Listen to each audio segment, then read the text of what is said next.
Repeated habit అనేది మనల్ని ఎలా కంఫర్ట్ జోన్‌లోకి తీసుకెళ్తుందో లాస్ట్ వీడియోలో మనం జంక్ ఫుడ్ ఎగ్జాంపుల్‌తో చెప్పుకున్నాం. సరే, జంక్ ఫుడ్ అంటే అదేదో టేస్టీగా ఉంటుంది కాబట్టి కంఫర్ట్ జోన్‌లోకి తీసుకెళ్ళిపోతుందనుకుంటే, రిపీటెడ్ పెయిన్ కూడా మనల్ని కంఫర్ట్ జోన్‌లోకి తీసుకెళ్తుంది.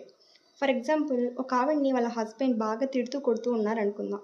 స్టార్టింగ్‌లో ఇది ఆవిడకి చాలా పెయిన్‌ఫుల్ అని అనిపించినా, కొంతకాలానికి ఈవిడకి ఎదిరించే ధైర్యం లేకపోతే, ఈవిడ బ్రెయిన్ ఈవిడని ఎలా ప్రిపేర్ చేస్తుందంటే, ఇది చాలా నార్మల్ సిట్యుయేషన్ అన్నట్టు ప్రిపేర్ చేస్తుంది.